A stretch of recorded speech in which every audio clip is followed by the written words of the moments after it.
बहन यद होई तो सोन बीच बैठे नहीं होई। माता बहन माँ इनके पास भी कभी एकांत स्थान में नहीं बैठना चाहिए। ध्यान देना, बहुत मतलब की बात है। माता के पास, बहन के पास, बेटी के पास, बहू के पास कभी एकांत स्थान में नहीं बैठना चाहिए। किसने लिखा? व्यास जी ने लिखा। मात्र हसोस्ता पितृवा, ये बात पढ़ी चेला राम ने। चेला ने पढ़ा कि व्यास जी ने क्या लिख दिया है, माता के पास अकेले में ना बैठे, बहन के पास, बेटी के पास, बहू के पास। जैमिनी ऋषि बहुत खराब लगा। जैमिनी ऋषि रामायण उठाए पहुंच गए व्यास जी के पास, बोले महाराज क्या लिख रहे हो, बुद्धि खराब हुई का है, बुढ़ापा आ गया, उसका मतलब चाहे कुछ लिख दियो। बोले बात क्या है, बात बताओ। अरे आपने लिख दिया कि माता के पास, बहन के पास, बेटी के पास, बहू के साथ एकांत स्थान में नहीं बैठना चाहिए। ये बात हमारे समझ में नहीं आई। क्यों? माँ के पास पुत्र नहीं बैठेगा, ध्यान देना। बहन के पास भाई नहीं बैठेगा, बहू के पास ससुर नहीं बैठेगा, तो फिर नर बैठे फिर कहीं के आगे, फिर मनुष्य बैठने कहाँ जाएगा? इसलिए गुरुजी बताएं, लिखी अमर यादें वो मिटाई, अब यह न बात हमारे मन भाई।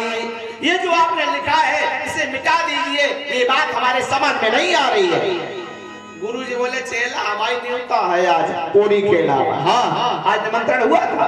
बोले हमारा निमंत्रण है, हम जा रहे हैं, अभी हमारे पास टाइम नहीं है, और वापस आएंगे तो मिटा देंगे, तुम जो बताओगे लिख देंगे। गुरुजी स्वयं भगवान के अवतार हैं व्यास जी, चले जाते हैं, आदेश दिया चल मेरी माया। ध्यान देना, चल मेरी माया। माया 16 साल की कमनी स्त्री बनके मनोज भैया कहाँ आई? जहां बाबा जी की कुटिया है वहां पर आई। धीरे धीरे जल बरस रहा। देखो अपना ध्यान वहीं रखना, अपना ध्यान वहीं रखना जहां पर बाबा जी आश्रम बनाए हैं, वहीं पर 16 साल की कमनी स्त्री बनके, कौन है ये? भगवान की माया आती है, धीरे धीरे जल बरस रहा है। बाबा जी कुटिया से बाहर निकले तो क्या देखा? ध्यान दें, बरसत जल भीगत एक बाला,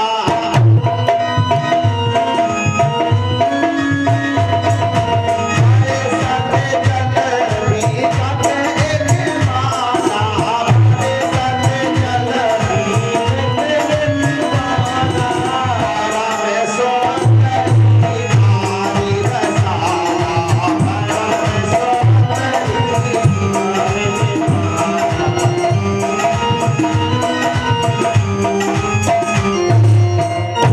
बरसत जल भीगत एक माला, परम सुंदरी नारी रसाला। बाबा जी ने देखा ये कोई लड़की भीग रही बरसात में। बाबा जी ने इशारा किया, बिटिया काहे भीग रही, जुकाम हो जाए, अघान मास को महीना चल रहा, भाज आश्रम आ जाओ। वो भगवान की माया है, आश्रम में आ जाती है। बाबा जी ने क्या किया? बाबा जी ने उससे क्या कहा कि झटपट भीगे वस्त्र उतारो। बिटिया ये भीगे कपड़े उतार दो, मन अपना वही रखना, ये भीगे हुए वस्त्र उतार दो, ये हमारे सूखे वस्त्र को पहन लो। भावना में कोई दूषण नहीं है। उस भगवान की माया ने बाबा जी वाले सूखे वस्त्र पहन लिए, भीगे वस्त्र उतार दिए। अब आगे क्या हुआ? ताही दीन मुने एक चटाई, और कहा जाई तुम ले छाई। बिटिया देखो रात हो गई है, अब कहाँ जाओगी? ये चटाई लो, यहीं पर विश्राम करो, जब सवेरा हो जाए तो अपने घर चले जाना। बढ़िया बात है। वो तो भगवान की माया है। बाबा जी जैसे जैसे कहते गए वैसे वैसे वो करती गई। चटाई पर लेट जाते हैं, विश्राम किया। पास में ही कुछ दूरी पर बाबा जी ने भी अपनी चटाई बिछा ली। बाबा जी भी लेट जाते हैं, लेकिन मामला 36 में है। 36 समझते हैं? 36 लिखिए, समझ में आ जाएगा। 3 का मुंह इधर, 6 का मुंह उधर। मामला धीरे धीरे बाजा भैया 63 में हुआ। 63 जानते हैं? 63 लिखिए, समझ में आ जाएगा। आमने सामने श्वासा से श्वासा टकरानी। बाबा जी उठकर बैठ के बोले, बिटिया हमारी ऐसी इच्छा है तुम हम पे ब्याह बन लो। हाँ, अभी तक कोई दोष नहीं है, ये संग का प्रभाव है। बाबा जी उठकर बैठ के बोले, बिटिया हमारी ऐसी इच्छा तुम ब्याह कर लो।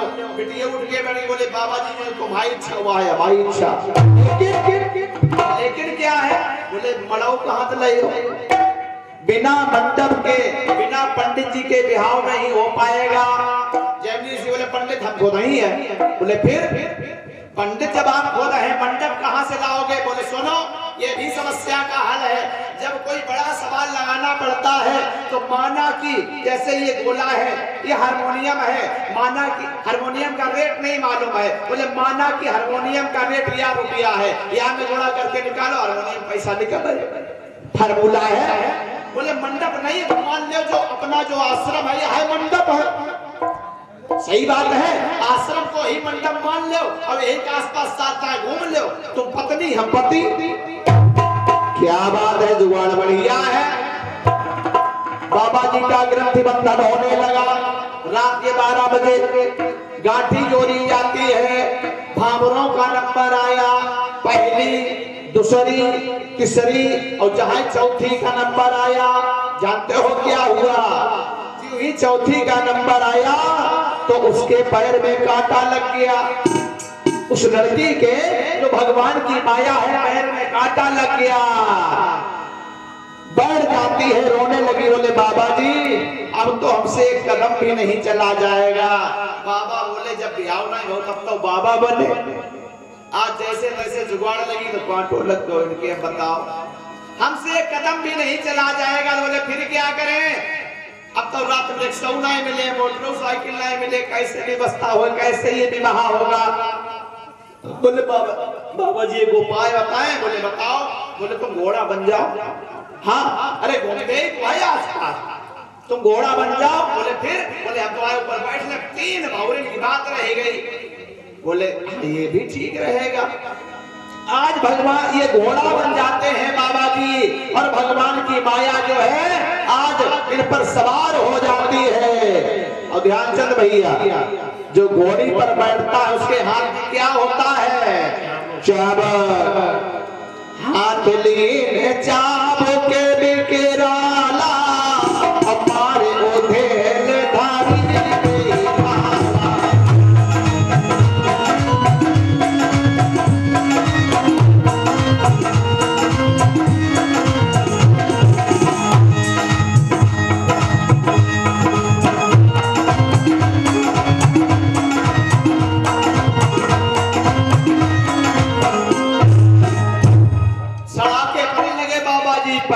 बाबा जी बोले कोई बात नहीं, 3 भौरे की ब्याह है।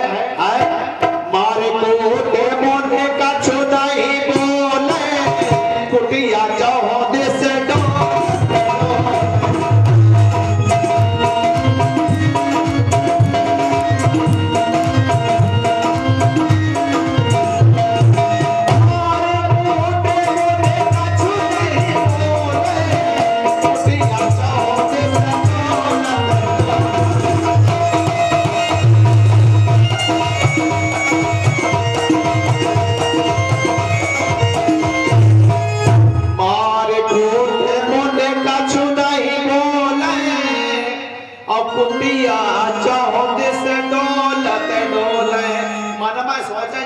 पूरी हो जाए जो सवारी कसम निकाल ली है। हाँ, कैसे हो तुम पत्नी हमारी बन जाओ। छठी और जहां 27 नंबर आओ तो क्या होता है जानते हो? हाथ का मंडा लेकर सूची के साथ और प्यास दे बैठा